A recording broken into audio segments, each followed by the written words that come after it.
Baik, kita lanjutkan.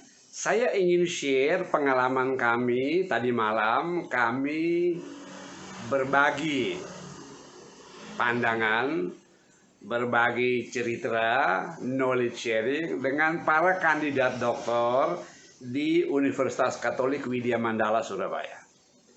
Ada dua kawan ya mencoba menyajikan pikiran-pikiran kritikal mereka mengenai sebuah research.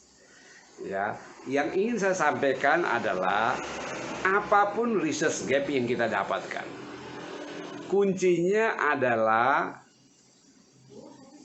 keterampilan kita untuk meminjam, mengadopsi sebuah teori, dan atas dasar teori itu kita melakukan interpretasi, ya, dan mengembangkan gagasan-gagasan kita yang bisa berakar pada teori itu. Tujuannya adalah apa? Dengan cara itu kita dapat melahirkan pikiran-pikiran baru, pikiran-pikiran kritikal yang mungkin tidak dipikirkan oleh ilmuwan lain. Dengan cara itu kita berakar pada sebuah teori, kita bisa memberikan pikiran baru atau memberikan contribution to the body of knowledge dalam ranah bidang tertentu, ranah ilmu tertentu.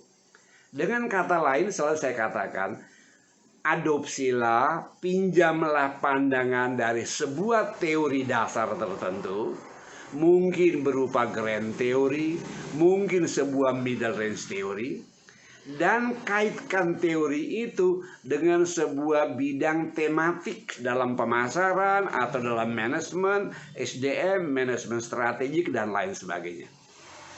Mengkombinasikan dasar berpikir sebuah grand theory dengan tema-tema berpikir dalam ilmu manajemen, sangat boleh jadi kita akan mendapatkan pikiran-pikiran kritikal, pikiran-pikiran baru yang akan menjadi solusi bagi manajemen sehari-hari, manajemen dalam praktek, manajemen dalam teori, dan lain sebagainya. Oleh karena itu, menurut pendapat saya adalah berpikirlah out of the box. Berpikirlah di luar kebiasaan-kebiasaan, tentu tidak ngawur. Tentu dasarnya adalah rooted to a certain theory. Mengakar dan berakar pada sebuah teori tertentu. Contohnya, saya ingin share salah satu contoh bagaimana kita memanfaatkan teori resource-based theory. Resource-based theory adalah salah satu grand theory dalam strategic management dan dipakai juga pada ilmu manajemen umumnya dan ilmu apapun sebenarnya.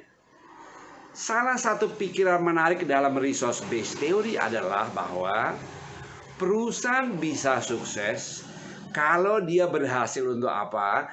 Untuk mengembangkan sumber daya dia menjadi sebuah sumber daya yang unggul. Dan unggul itu dimunculkan oleh apa? Karena adanya sebuah mekanisme yang disebut dengan isolating mechanism. Sebuah mekanisme mengisolasi yang muncul karena apa? Karena embeddedly ada di dalam perusahaan, tumbuh bersama sejarah hidupnya perusahaan, sejak perusahaan ada sampai saat ini katakan. Jadi resources yang dibangun di dalam sebuah lingkungan organisasi tertentu, kalau itu dikembangkan dengan baik, dalam bahasa saya mengatakan di-cultivated dengan baik, dibudidayakan dengan baik, maka ia akan memberikan sebuah isolating mechanism sehingga sumber daya ini menjadi sukar untuk ditiru orang. Bahkan kadangkala menjadi apa? Sukar untuk ditransplantasikan ke dalam organisasi yang lain. Contoh banyak kita lihat. Ada seorang manajer pemasaran sangat sukses di perusahaan A. Tetapi begitu dia berpindah ke perusahaan B, kesuksesannya sirna. Bagaimana itu dijelaskan? Itu dijelaskan oleh proses yang namanya isolating mechanism dalam resource-based theory, yaitu ada sebuah proses historikal dalam organisasi yang membuat kapabilitas yang dibangunnya menjadi khas perusahaan. Maka lahirlah konsep yang namanya company specific resource. Dan itu menjadi apa? Keunggulan perusahaan, menjadi kehebatan perusahaan, menjadi dasar perusahaan untuk bekerja, berkolaborasi, bereksplorasi, bereksploitasi, dan lain sebagainya. Nah, karena itu, atas dasar pikiran isolating mechanism seperti ini, mari coba kita lihat beberapa contoh research yang dibuat oleh kawan-kawan kandidat doktor dari Universitas Katolik Widya Mandala Surabaya. Saya mengasuh beberapa kandidat doktor dalam mata kuliah model building, dalam mata kuliah membangun model research dalam strategic management. Boleh ambil ranah manajemen SDM, domain pada marketing, tapi pada tataran berpikir strategic management. Nah, kalau itu yang mau kita lakukan, saya beri dulu pedomannya. Ada beberapa hal yang perlu mendapat perhatian kita. Pertama, pastikan research gap apa yang saudara dapat. Research gap ini penting untuk apa? Memberi dasar, justifikasi teoretikal, justifikasi konseptual, bahwa research kita memiliki basis yang kuat. Ini utamanya. Lalu yang kedua, dari research gap yang kita miliki, kita formulasi arah riset, ranah riset apa yang mau saya kembangkan. Saya boleh riset di why, mengapa, tapi saya boleh riset di ranah how, bagaimana. Nah, dari pilihan itu lalu kita menentukan, saya ingin mengadopsi sebuah teori, saya ingin meminjam sebuah perspektif dari teori tertentu, untuk memberi penjelasan pada riset yang saya lakukan. Nah, contohnya, saya mau meminjam pendekatan resource based theory. Tentu lalu pertanyaannya, mengapa? Saya harus memberi penjelasan mengapa resource based theory relevan dengan riset ini. Itu yang kedua. Sedangkan poin yang ketiga adalah apa? Setiap kali kita meminjam sebuah teori untuk mengembangkan sebuah variabel, maka yang harus diingat adalah hubungan antar variabel itu haruslah bersifat sebuah eksklusif moment. Jangan merupakan sebuah inklusif moment. Nah, contohnya adalah apa? Kalau saya mengatakan kapabilitas inovasi akan meningkatkan keinovatifan produk, ya tentu jawabnya ya otomatis lah kira-kira kan. Dengan kata lain, dia menjadi sangat inklusif. Karena dalam penelitian, begitu kita bertanya mengenai kapabilitas inovasi, tentu pertanyaan kita adalah buktinya apa? Apa wujud kapabilitas itu? Kami mampu mengembangkan produk-produk inovatif. Lah buktinya mana? Ya ini. Jadi itu bukan meningkatkan, menurunkan, tapi menghasilkan. Nah, ini sangat inklusif. Nah, yang kita cari adalah pendekatan yang eksklusif, yaitu apa? Bila ada kapabilitas inovatif seperti ini, maka akan ikut meningkatkan apa? Contohnya, meningkatkan keunggulan posisional perusahaan kami. Meningkatkan kapabilitas kami untuk berjejaring dengan semua jejaring penjualan Pareto. Ya tentu logis. Jejaring-jejaring penjualan yang besar akan melihat bila perusahaan itu sangat inovatif, perusahaan itu memiliki kapabilitas inovatif yang bagus, berarti ada peluang kita mendapat manfaat jangka panjang. Karena itu dia mau bekerja sama, dia mau menjadi bagian dari perusahaan dalam bentuk sebuah network. Nah, tentu kita mengatakan apa? Makin bagus kekuatan jejaring kita, makin bagus, makin kuat aset Pareto network kita, maka sangat boleh jadi kinerja penjualan akan meningkat. Kinerja penjualan bukanlah wujud dari aset Pareto network aset, bukan, tentu itu jauh. Itu namanya prinsip eksklusif moment dalam penelitian. Nah, ini yang saya kaji kawan-kawan semuanya di jurnal-jurnal Scopus Q1, Q2, Q3. Umumnya mereka melahirkan variabel dalam bentuk seperti ini, dan menurut saya ini keren, ini inspiring, dan ini berguna untuk kita semua. Karena itu mudah-mudahan dari penjelasan ini kawan-kawan bisa lihat ya bagaimana caranya kita mengembangkan, dan untuk itu mari kita berpindah. Saya akan tunjukkan satu atau dua contoh dari kawan-kawan di Universitas Katolik Widya Mandala Surabaya, program Doktor Ilmu Manajemen. Baik, mari semoga apa yang kita pelajari hari ini sedikit menambah wawasan dari kawan-kawan semuanya. Oke, enjoy, mari. Gagal dalam mendeploy resources-nya, ya kan? Jadi wah karena orientasinya bagus, wah ini. Kayaknya dia lebih cakupannya lebih besar kan ketimbang sekedar tadi strategi formulation gitu loh. Iya. Ya.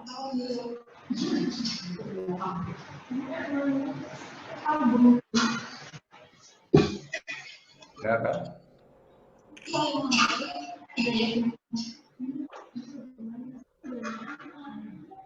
Terus itu pakai apa ya kalau strategy orientation aja? Keywords ya atau apa? Ya. Itu nama variabel, strategic orientation nama variabel. Mau cari di ENDNOS boleh Pak, cari aja namanya strategic orientation, pasti banyak itu. Itu enggak, tak lihat aja di Google juga boleh banyak Pak. Di Google aja pasti banyak. Konsep yang namanya strategic orientation. Di EndNote banyak juga kok. EndNote itu ada lah.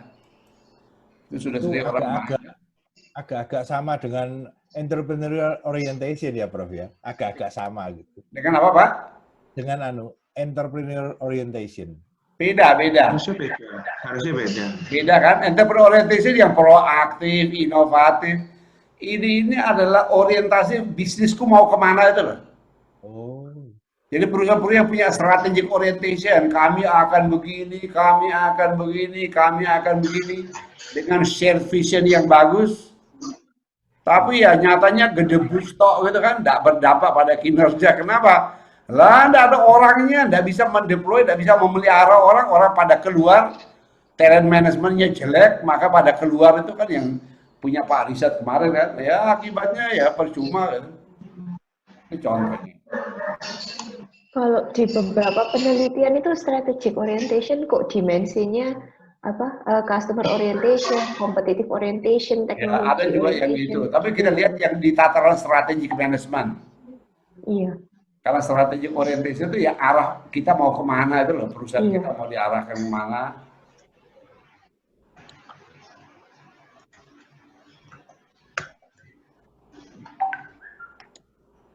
Kalau enggak ada satu lagi, coba copy dulu Pak, copy slide, tak kasih lagi kata-kata yang lain, copy slide. Itu namanya shared vision. Shared vision. Visi bersama. Kita punya shared vision bagus Pak, tapi nyatanya enggak jalan karena apa? Enggak bisa deploy orang tuh. Ya. Ya, talent management lagi gagal itu ya, masuk yang bagiannya Pak Riset itu kan sedih. Karena kita gagal dalam talent management kita, sehingga artinya tidak bisa dideploy kan sumber daya, tidak bisa kamu jadi apa, kamu buat apa, kamu tak kasih saham, kamu apa, ini enggak. Malah mau dikantongi sendiri, tidak dapat tuh. Ya. Orang deploy bagus itu contoh sekarang kapal apa itu Pak, wah itu deploy hebat loh itu. Bosnya tinggal dulu. Sekarang kan santai Pak Domo, santai tok gitu. Sudah ada. Itu mendeploy begitu Pak maksudnya. Iya. Ya kan?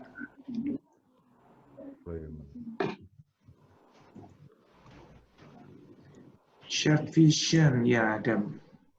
Banyak Pak, shared vision itu kan konsep biasa tuh dalam strategi management. Iya. Visi bersama mau begini. Ternyata gedebus stok. Karena apa? Ya karena talent management jelek itu tidak bisa gandeng orang kan. Prof Agusti, saya mau tanya. Untuk yang kuning-kuning ini loh, Prof. Kalau kuning-kuning ini kan ini kan variabel baru ya, maksudnya. Yang mana? Baru. Yang kuning ini, resource ya, variabel baru lah kita punya lah. Ya, variabel yang dipunyai Pak Wirawan. Iya. Ini kan kalau cari kan nggak ada indikatornya. Ini harus kita karang sendiri. Ya harus kita buat Pak, itu harus kita buat. Caranya mencari indikator Harus Cara dibuat. buat Bapak belajar, toh, Pak, itu belajar. Bapak baca buku saya itu belajar bisa, Pak. Di buku saya kan ada itu cara buat sintesa apa ya. Oh iya iya. Ya. Nanti saya baca. Baca buku lah, baca buku ada itu ada cara mensintesa apa. Nah, yang istilah kuning itu sih bisa buat dimensinya 1, 2, 3 gitu ya. Gitu. Saya tulis dulu, Pak. Sok-sokan, padahal belum nemu apa-apa itu. 2022. 2022, belum ya?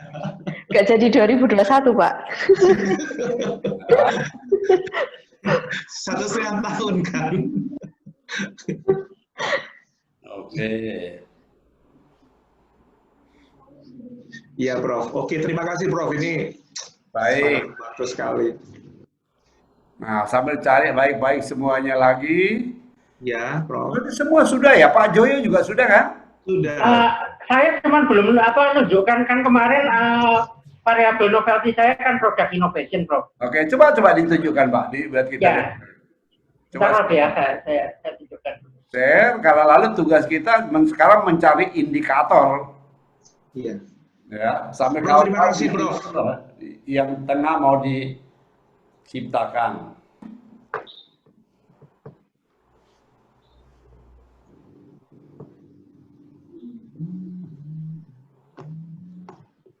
Itu basic model building, toh, Pak.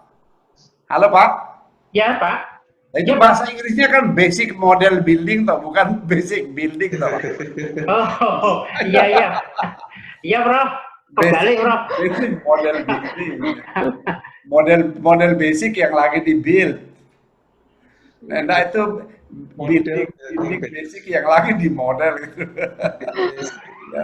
Berarti ini arsitektur. Ya, basic model building ya, itu. Oke. Tuh, BI. Nah, ini keren loh, Blue Product Innovation ini top ini, Pak. Nah, coba tayangkan, Pak, tayangkan. Ya, akhirnya saya dapat ide ini, Prof. Ya. Jadi kemarin kan hanya cuma product innovation, terus Prof minta untuk membuat variabel novelty yang lain gitu ya. Akhirnya saya menemukan ini, Prof. Ide ini, Prof. Ya. Blue Product Innovation. Ya. Nah, ini berawal dari gagasan ini saya ambil dari ini idenya Blue Growth Strategy, Prof. Dari bukunya Anjan Tagore ini ya. Ya, nanti oke, baik, Pak. Tapi mungkin saya ada ide juga, Pak. Saya ada ide. Kalau kita ngomong mengenai Blue Product Innovation ya, itu berarti yang kita maksud adalah apa? Green and soft. Ya, green and soft ya. Softnya itu utama, tuh, Pak. Jadi kita punya inovasi-inovasi yang apa? Inovasi-inovasi yang kita sebut blue itu adalah apa? Satu, dia soft mungkin. Dua, dia green mungkin. Tiga, dia ecological, oke. Kan dia green belum tentu ecological kan? Dia green belum tentu ecological. Kok contoh kangkung green. Tapi nih aku mangan kangkung asam urat, berarti ekologikalnya tak bagus gitu kan? Ya kan, itu contohnya. Jadi kita bisa buat itu, Pak. Nanti Pak bisa buat Blue Product Innovation adalah menginovasi produk yang memiliki apa? Keinovatifan lunak. Ya, lunak itu yang dia hijau, dia mungkin bebas dia family friendly untuk keluarga enak, dia ini family untuk corona, untuk COVID-19, wah oke banget ya. Nah, itu yang kita bilang itu. Oh, ini ide sih bagus, Pak, tinggal diformulasi kan. Nanti diformulasi, dipikirkan itu. Ya. Oke, nah sekarang yang perlu apa, Pak? Cari dulu rujukan untuk itu semua, Pak. Semuanya kasih rujukannya supaya ini ya. Nah, sekarang ini kawan-kawan semuanya supaya saya ikut, ini saya kan tidak punya file apa-apa kan. tolong yang tadi sudah diperbaiki semua, kita berlima ini, kan sudah perbaiki. Tolong di-emailkan ke saya. Ya. Ya, di-emailkan ke saya, lengkap nama rujukannya, jadi kita bisa saling lihat lagi, oh ya, karena nanti mulai minggu depan, saya rasa kita akan mulai belajar mengenai bagaimana kita menyiapkan indikator-indikatornya. Iya, Prof. Itu butir yang paling angel sebenarnya dalam penelitian, bisa salah ya bubar kira-kira kan gitu. Ya. Iya, Prof. Ya. Kita kuliahnya kurang berapa kali ya? Kurang sekali apa? Masih cukup ya? Gak tahu ya, kita sudah berapa kali, Bro? Yang waktu Dulu 1 kali, Iya. kita udah kuliah 3 kali atau 4 kali ya. Ya tapi tidak apa-apa lah, kita kuliah sampai ini dapat, ini bisa gitu ya. Iya. Iya, makasih, Bro. Nggak bonus, Bro. Ya, sampai dia rampung itu ya, oke. Thank you, Prof. Oke. Baik, oke. Kalau gitu, ya sekarang tugas kawan-kawan, sekarang mulai PR-nya, sekarang garap dulu, manfaatkan idea mapping yang dibuat itu, coba mulai kasih indikator. Jadi indikator itu semua kita ambil dari orang, para ilmuwan itu, yang tengah itu kita ngarang sendiri, kita ciptakan. Ya. Ingat yang namanya indikator adalah pertanda ya, penanda dari variabel itu. Ya, itu penandanya. Bukan penyebabnya ya, itu penandanya. Penanda, ya. Oke. Berarti ya sementara itu tak berarti, Pak. Iya. Iya, Prof. Ya.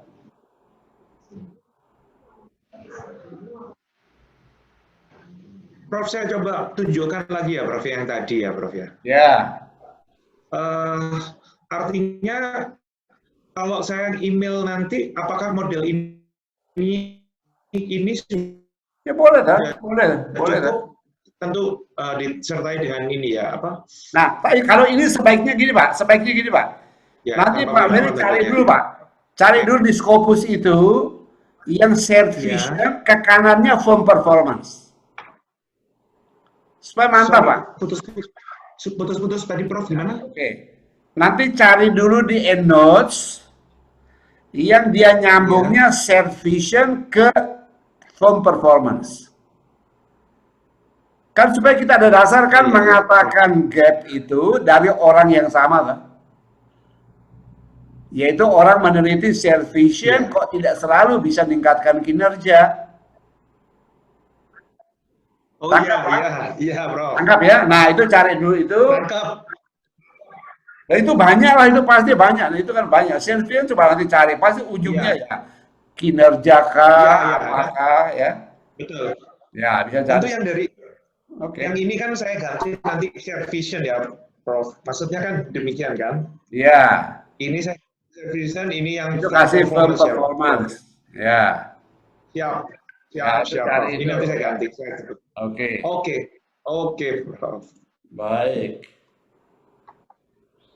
Sip, sip.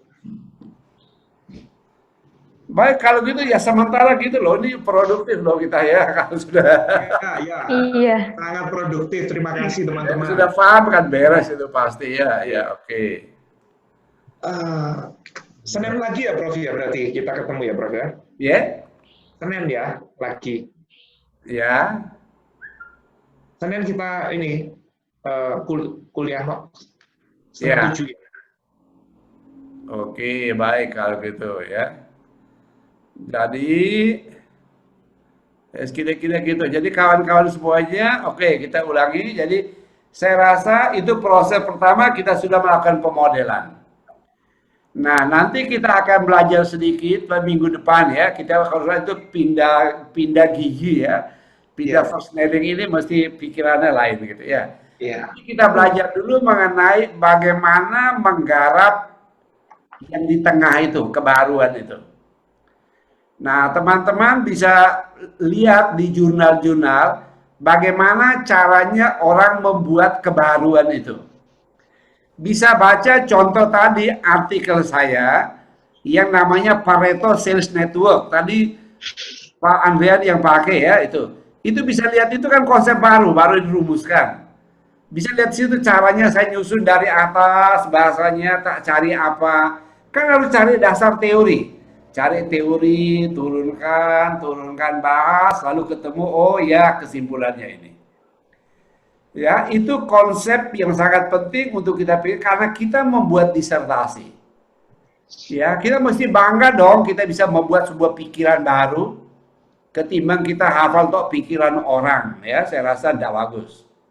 Ya, karena itu caranya adalah apa? Tadi kita udah pastikan kita mendapatkan gap, kita bisa isi semua selesai. Setelah gap kita bereskan, kita mikir jembatan yang kita buat itu apakah sudah bisa saya perbaharui atau saya akan nunut tok punya orang. Nah kalau saya ya lebih baik tak buat baru loh. Buat baru bukan perkara sukar karena ini perkara kreativitas akal sehat kita.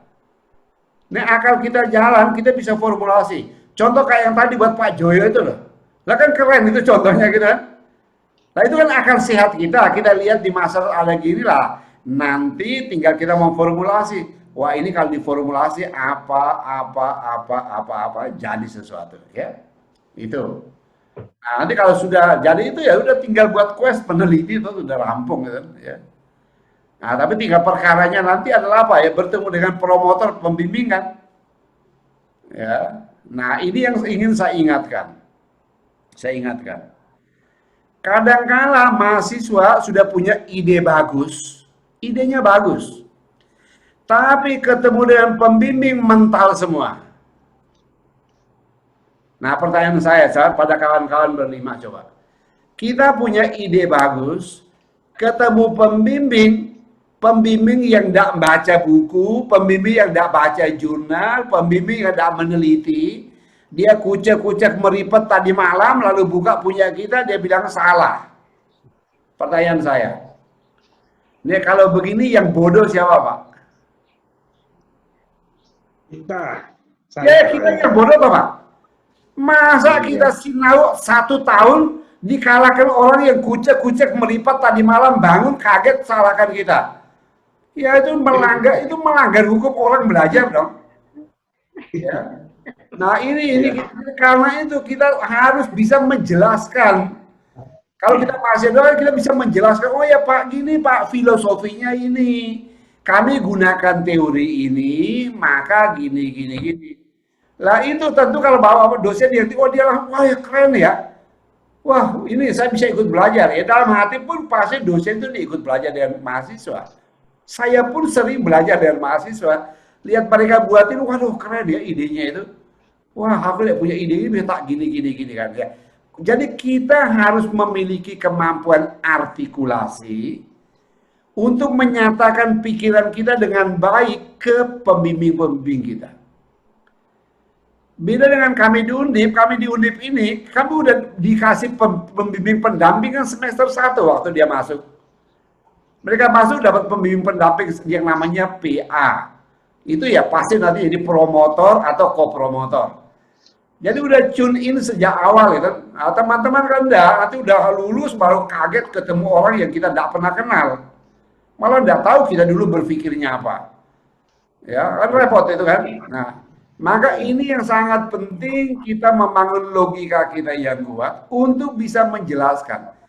Jangan sampai kita yang udah belajar mati-matian 2-3 tahun dikalahkan oleh satu orang yang tidak baca, tidak meneliti, tapi hanya karena dia pangkatnya pembimbing. Wah, itu kan bukan sekolah doktor itu Pak. Ya. Orang dokter kan dia yang riset, dia bilang nah, ini penting untuk karena kawan-kawan bangun logika yang bagus, bangun artikulasi yang bagus, sehingga orang yang membaca akan mengatakan, wah ini memang hebat loh, ini apik tenan. Kamu tambah ini mungkin oke. Ini penting sekali. Ya, ini penting ya. Ya, ini sangat penting ya. Nah, ini memang beda kalau kita studi di luar negeri ya. Studi di luar negeri itu, saya kan studi dulu di Australia. Saya buat konsep baru. Konsep saya namanya Socially Related Strategic Resource. Saya ketemu pembimbingku namanya Profesor Barerici. Dia tanya pada saya, Agusti, dari mana konsep ini datangnya? Saya jawab simpel, saya bilang begini. Tak, sebentar ya. Ditanya Profesor Barerici gitu, aku jawabnya begini. I just made it. Saya baru buat, Prof. Apa jawabnya Pak Barerici waktu dia bilang excellent, excellent, go ahead. Itu. Nah, saya khawatir di Indonesia enggak ketemu yang bilang excellent, go ahead. Malah bilangnya opo ki, aku sih profesornya orang tahu ngarang konsep anyar, kowe sing sekolahmu orang jelas. Ketemu Pak Agusti malah saya gawe konsep anyar. Mau ora? Waduh lah, itu berarti kawan-kawan ini yang ngawur semua gitu kan. Kita harus bisa menjelaskan, oh iya Pak, ini kehebatan konsep ini begini, ini kami gali akarnya teori ini. Kalau kita bisa jelaskan dengan bagus, pasti dosen kita juga ikut belajar. Mereka pasti senang. Dan semua dosen itu lihat anak muridnya bawa barang bagus, ya pasti senang lah gitu. Oh ya, dia ada ide bagus ya, barang bagus banget, pikiran dia ini dari mana? Karena dia gali, dia kembangkan. Nah, saya ini beruntung S2, S3 itu di luar negeri, S2 di Jepang, S3 di Australia. Jadi tidak mengalami yang di sini. Nanti apa? Buat konsep baru tanya, apa rujukannya? Mana referensi ini? Nah, kita bilang, emangnya baru ada referensi ya Pak? Kudu harus ada baru. Dalam hati kapan barang anjir ada rujukan sekondi itu Pak. Tapi kan tidak bisa kita ngomong sama dosen kita di Indonesia kan. Oh berani bilang gitu, wah bakalan lulus itu kan. Nah, makanya harus ada teknik, harus ada cara kan, caranya melakukan pendekatan lebih. Oh ya Pak, saya tahu ini, wah saya mau coba formulasi kayak gini, bagaimana pendapat Bapak gitu. Ya ajak diskusi lama-lama. Ini penting karena apa? Ya mungkin budaya berpikir kita juga berbeda, apa segala macam. Tapi ya itu pengalaman kita ya. Jadi silakan ngembangkan dulu itu. Minggu depan kita akan belajar bagaimana kita membangun pikiran-pikiran baru yang kita sebut novelties. Ya. Nah, kawan-kawan bisa baca di buku ya, baca buku saya metodologi itu ada contoh banyak itu. Buku saya metodologi ada contoh banyak dari Undip, anak-anak buat. Tapi kalau enggak, nanti baca di artikel jurnal. Oh ya, satu yang gampang saya bisa tunjukkan. Kawan-kawan buka di sini. Bentar, buka di ENOS-nya, saya tak share sebentar. Saya share sedikit kira-kira 1-2 menit supaya kita lihat. Nah, mari kita cari artikel ya yang ditulis ini autor. Satu yang tadi punya saya ada ya. Satu lagi autor namanya Pak Hendar. Saya suka ambil contoh karena ini baik ya, Hendar. Hendar, ambil dari atas ini semua. Salah tadi ya. Coba buka di endorse-nya, autor. Ini Hendar, oke. Ini Pak, introducing ini ya. Nah, ini konsep baru yang dibuat Pak Hendar. Ya, konsep barunya namanya religiocentric positional advantage. Ini konsep baru. Religiocentric positional advantage. Ini konsep baru. Dari mana datang konsep baru? Ini dia bahas di sini dengan sangat baik. Dia bahas ini yang tak ada yang sudah tak kuning-kuning kan. Dia bahas dari atas sampai bawah sampai kita paham benar. Oh ya, konsep itu ini ya, ini religion. Ini diturunkan dari teori ini panjang lebar terus ya. Nanti akhirnya di bawah dia bilang, sintesis ini datang dari ini konstruksi ini. Nanti bisa baca ya contoh itu tadi Pak Hendar artikel saya juga ada di situ. Nah, kita baca dari situ, saya rasa kita akan mudah untuk membayangkan seperti apa mensintesa itu. Saya rasa yang kita perlukan itu. Kita perlu membayangkan bagaimana proses sintesa dilakukan. Nah, kalau itu sudah ya sudah gitu. Begitu kawan-kawan semuanya. Oke, saya rasa Ya, Prof. kita sudah dapat semua ya, komplit modelnya. Jangan lupa nanti emailkan ke saya supaya kita cek lagi. Minggu depan kita lanjutkan lagi itu. Semua masih sehat-sehat. Wah, aku udah lihat di Sehat, Prof. Sehat, Prof. Surabaya merah semua ya. Iya. Iya, Bro. Di rumah aja, Prof. Nggak kemana-mana ini. Belanja online. Sekarang PSBB, Bro. Nah, Masuk. ya ngeri Iya. kita itu. Masuk PSBB, Bro. Sekarang, Bro. Udah. Ya, saya ini sudah sebulan lebih loh, udah sejak 16 Maret. Saya di sini tidak keluar loh. Pagar depan pun saya tidak lewat loh itu. Iya, iya. Wah. Oke, baik.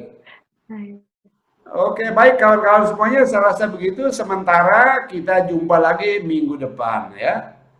Baik, Prof. Terima Prof. kasih. Terima kasih. Prof. Makasih. Selamat Terima kasih, malam. Bro. Selamat malam. Prof. Oke.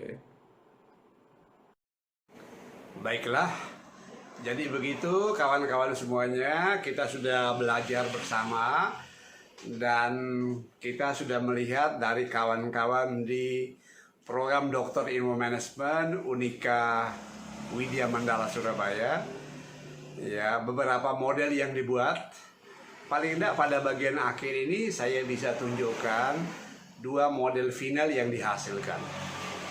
Yang pertama kawan-kawan bisa lihat di sini adalah model yang dikembangkan oleh Pak Ferry Wirawan, yaitu mengenai resource deployment quality. Tentu ini model semua kalau ditanya mengembangkannya dari mana, dasarnya pasti dari sebuah teori. Ya, contohnya dari resource based theory. Jadi dengan kita memanfaatkan kekuatan-kekuatan teori yang ada, saya rasa sangat bisa untuk kita mengembangkan pikiran-pikiran kritikal kita, pikiran-pikiran strategi kita untuk memperkaya ilmu pengetahuan. Ya. Oke, baik ya. Jadi kawan-kawan semuanya, setelah kita belajar itu tadi, maka pada bagian paling akhir saya tunjukkan salah satu karya yang dibuat oleh Pak Joyo. Ini juga sama kandidat doktor dari Universitas Katolik Widya Mandala Surabaya. Jadi bisa dilihat di sini pada contoh yang paling akhir, bagaimana dikembangkanlah sebuah gagasan, tentu dasarnya ada pada teori-teori manajemen. Menggagas atau menarik pikiran dasar dari sebuah teori untuk kemudian diformulasikan menjadi sebuah konsep, sebuah variabel yang memiliki kegunaan praktik, tetapi juga memiliki kekuatan teoretikal yang baik sebagai sebuah konsep teori. Maka lahirlah konsepnya tadi adalah bahwa bila perusahaan melakukan implementasi TQM dengan baik, maka sangat boleh jadi ini akan meningkatkan apa? Meningkatkan kapabilitas inovasi produk blue-nya. Blue Product Innovation Capability. Mengapa ini bisa? Ya tentu karena perbaikan-perbaikan dalam proses mutu yang terjadi, maka membuat organisasi akan meningkat kemampuan-kemampuannya di dalam mengelola seluruh proses inovasi. Bila itu dilakukan, maka akan menjadi modal untuk melakukan manuver ya di dalam kompetisi, ya sebagai salah satu cara untuk memenangkan persaingan atau bahkan meningkatkan kinerja. Kunci dari semua ini adalah apa? Keberanian kita untuk berpikir out of the box. Keberanian kita untuk menarik gagasan-gagasan teoretikal dari sebuah teori utama. Jadi kuncinya adalah saya rasa kita akan sukar untuk membuat riset dengan baik kalau kita tidak mengenal teori. Nah, maka itu kenalilah teori. Baik, saya rasa begitu. Mudah-mudahan apa yang disampaikan pada kuliah ini bisa memberikan inspirasi bagi kawan-kawan semuanya. Semoga itu berguna. Baik, sukses semuanya.